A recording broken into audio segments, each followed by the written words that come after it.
For our last guest on the show tonight, we have a man who believes himself to be the reincarnation of the medieval theologian and philosopher, St. Thomas Aquinas. St. Thomas, if that's who you are, thank you for coming on the show tonight. Yes. Well, the first thing I'd like to ask is, when did it dawn on you that you were this greatest of men in a past life? I mean, did you wake up one morning and say, I'm it? Or was it a more gradual realization? It had become apparent over many years, owing to the various twists and turns of my current existence. I was born on the feast day of St. Thomas and named after the order to which he belonged. And throughout my life I have had flashback memories of that earlier time in my dreams, which seemed not to be psychotic episodes. And what recollections do you have exactly? I mean, could you give our viewers an accurate description of what life was like in 13th century Europe? My understanding is from my research that you travelled extensively throughout the continent in your previous life. I have no specific recollections to speak of, only the distant murmurings of a contemplative existence of peace and devotion in a time when life was harsh but simple. I see. At this point, we would like to take a question from our audience. Is there anyone who'd like to give a question to our guest? Thank you. Yes, I would like to ask a question. Professor Leopold Prenderghast. But I would like to put this question in a language with which you should be familiar. That is, if you are who you say you are. Post hoc annis scribens volumina, theological et philosophical opera, quid fecit tibi, Cesare scribens abrupte. I believe you just asked why, after a lifetime of writing, I suddenly ceased all written activity. I realised that all I had written was straw compared to what had just been revealed to me. It was an epiphany of a sorts. A mystical revelation that was more about acceptance than discovery. The realisation that faith, as with music or art, is transcendent of itself in the eternal moment.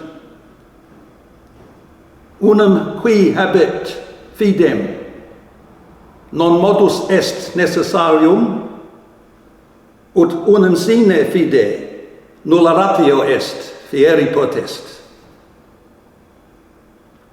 There's someone else who'd like to ask a question. Yes? Yeah, there's something that's just occurred to me. Given that the very tenets of the faith to which you profess so deeply forbid any belief in reincarnation or related mysticism, how is it that you are here?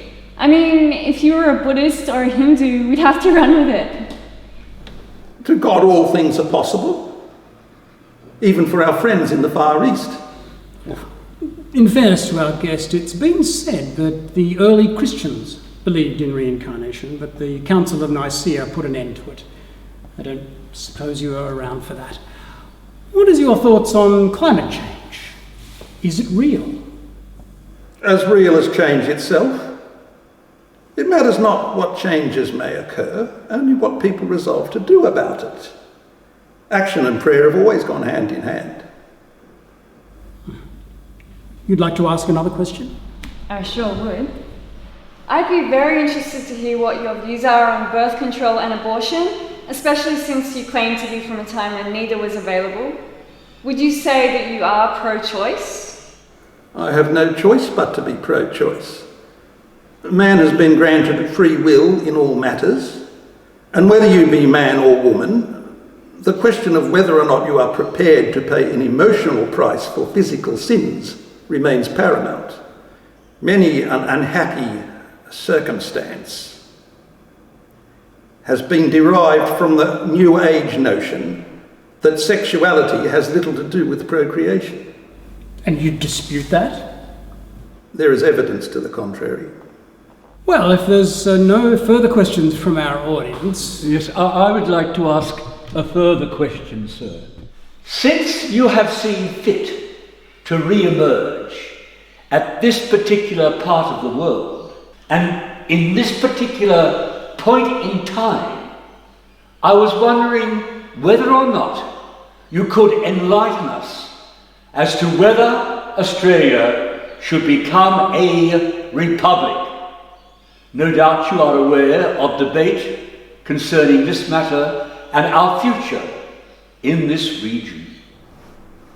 Many different systems of government claim republican status. Our American cousins would know only too well that injustice can emerge under any banner, republic or otherwise. Since we share with them a certain naivete born of colonisation and transplanted culture, we would do well to replace imperialism with an empire of the spirit that should not be confusing race with any sense of national identity. It is indeed the stuff on which republics are made on. Well, that's all we have time for tonight. Thank you for coming on our show.